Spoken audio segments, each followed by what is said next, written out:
My name is Ashley Sanalitro, and this is a presentation on differentiated instruction for Dr. Levy's 602 class, Introduction to Students with Disabilities. This cartoon is a representation of students in our classrooms today. We have many different students with different abilities, cultural backgrounds, and interests. However, with the education system we have had in place for the past century, we've been requiring all students of different abilities to take the same tests.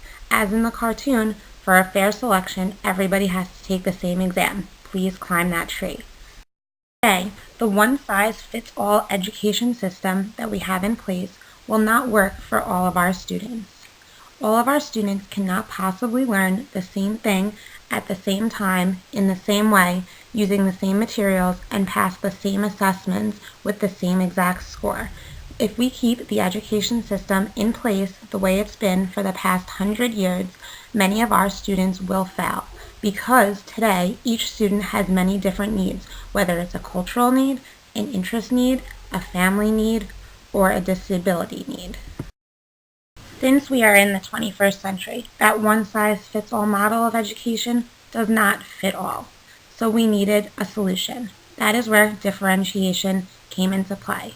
Differentiation is a teacher teaching in a classroom based on the needs of all students. Today, students come from many different backgrounds. That is why differentiation is so necessary.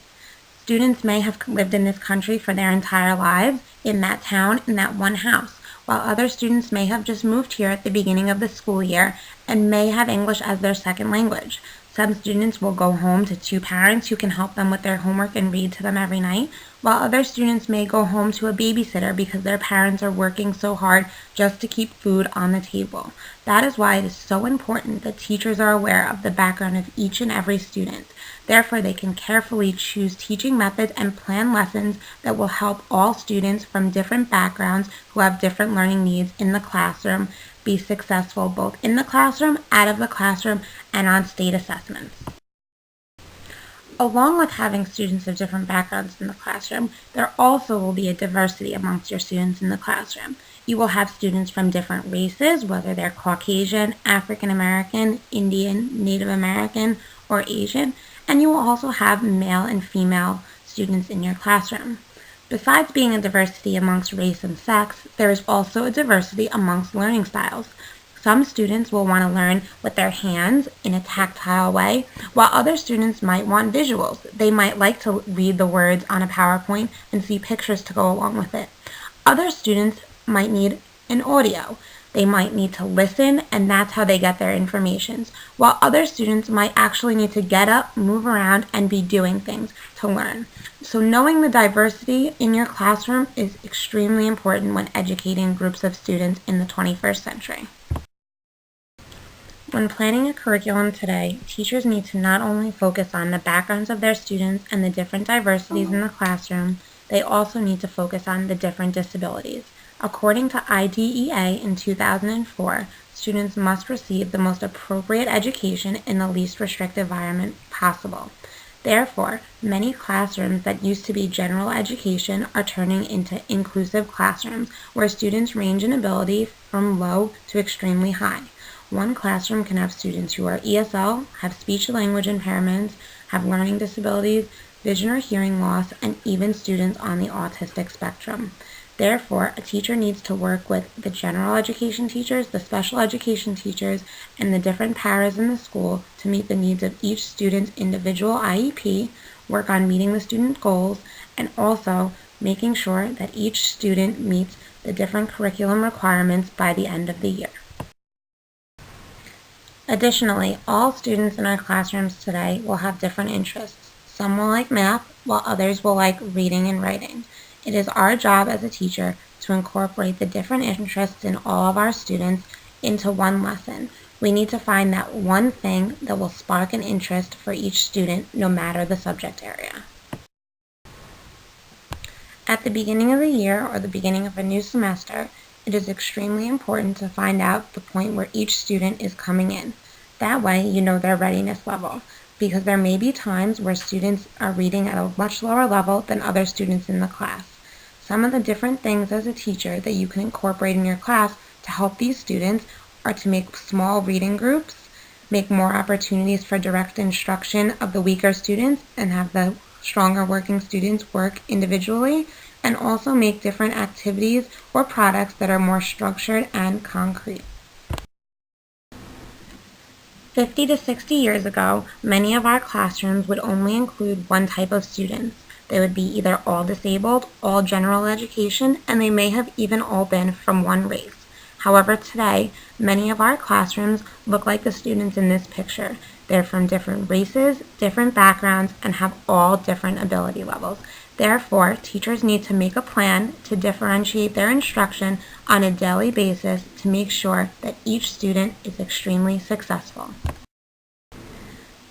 Now that we have learned the different reasons why we need a differentiated classroom in the 21st century, it is important to understand exactly what differentiation is.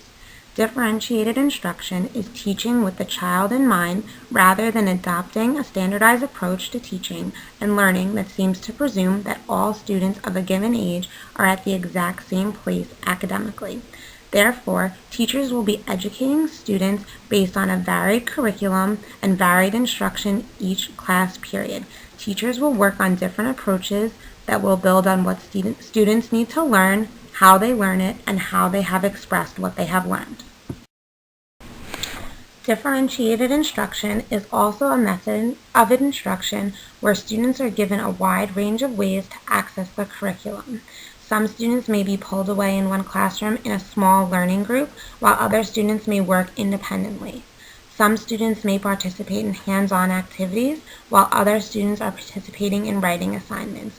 All activities, all curriculum, and all lesson plans will be based on the different interests, the different needs, and the different goals that each student needs to make by the end of a given school year. Just like there is no one-size-fits-all method for educating students, there is also no one-size-fits-all method for creating a differentiated classroom. There are, however, a few key ideas about differentiation that teachers should focus on. Teachers need to carefully fashion instruction around essential concepts, principles, skills, and standards in a subject. That way, each student will be meeting goals. However, the teacher needs to find ways to make that curriculum interesting and meaningful for every student. Since there is no one-size-fits-all model of differentiation, there are 7 different key points that teachers should focus on when developing a differentiated curriculum. In a differentiated classroom, the teacher should carefully fashion instruction around the essential concepts, principles, and skills of each subject. The teacher should intend that all students will leave the class with a grasp of those principles and skills.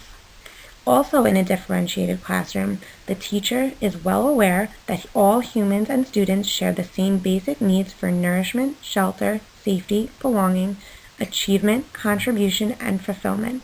Therefore, the teacher will know that all human beings find those things in different fields of endeavors, according to different timetables, and through different paths. Teachers must understand that by attending to human differences, they can best help their students address their common needs. Teachers also must understand that assessment is ongoing and diagnostic, and make sure that it is a goal to provide teachers day-to-day data on students' readiness for particular ideas and skills, their interests, and their learning processes. By thoughtfully using assessment data, the teacher can modify the content, process, and products. Content is what the teacher wants the students to learn and the materials or mechanisms through which they will learn it. The process describes the different activities that are designed to ensure students use key skills to make sense out of material, and the products are the vehicles through which students demonstrate and extend what they have learned. Teachers in a differentiated classroom also need to understand that they must show respect for their students, and respect is not shown by ignoring learning differences, but respect is shown by continually trying to understand what individual students need to learn most effectively and attempting to provide learning options that are a good fit for each learner whenever the educator can. In a differentiated classroom, the teacher is the leader, but like all effective leaders, they must attend closely to the followers and involve them thoroughly in the journey. Together, both teacher and student must plan, set goals, monitor progress, analyze successes and failures, and seek to multiply the successes and learn from the failures. Teachers are like a coach, and as a great coach never achieves greatness for himself or his team by working to make all of his players alike. To be great and to make his players great, he must make each player the best that he or she can possibly be, no matter difference or ability. Lastly, in a differentiated classroom, the teacher also must draw on a wide range of instructional strategies that will help the teacher focus on individuals and small groups, not just the whole class, because each student is an individual. In the following video, Sir Ken Robinson discusses changing education paradigms. In this short video clip, he discusses the education system that we have in place today and the reasons why we need to change it and make differentiated instruction the new future. Called on the interests of industrialism and in the image of it. I'll give you a couple of examples. Schools are still pretty much organized on factory lines, ringing bells, separate facilities, specialized into separate subjects. We still educate children by batches. We put them through the system by age group. Why do we do that? Why is there this assumption that the most important thing kids have in common is how old they are? It's like the most important thing about them is their date of manufacture. You know what I mean? Well, I know kids who are much better than other kids at the same age in different disciplines, or at different times of the day, or better in smaller groups than in large groups, or sometimes they want to be on their own. If you're interested in the model of learning, you don't start from this production line mentality. It's essentially about conformity, and increasingly it's about that as you look at the growth of standardized testing and standardized curricula. And it's about standardization. I believe we've got to go in the exact opposite direction.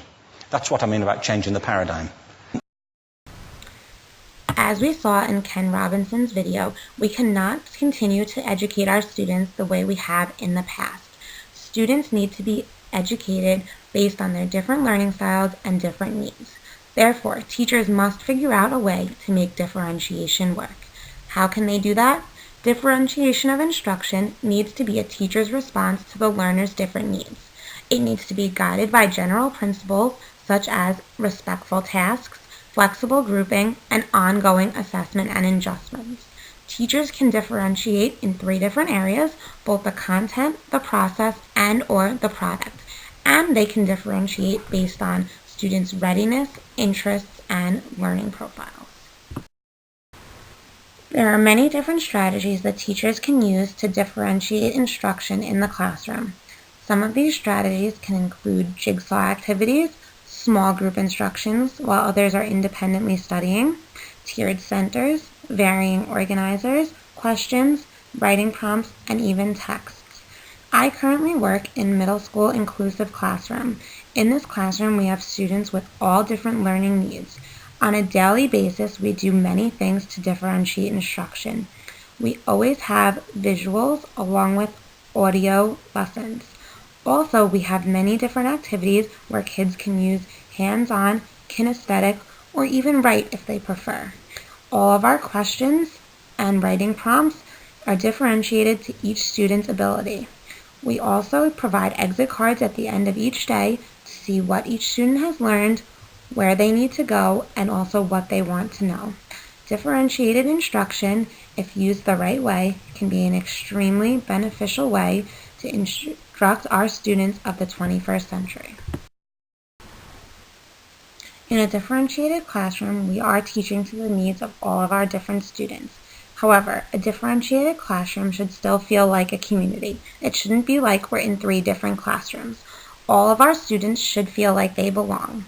Differentiation can be extremely beneficial, and all students can grow, strive, and succeed as long as all teachers are educated and know how to instruct a beneficial, differentiated instruction classroom.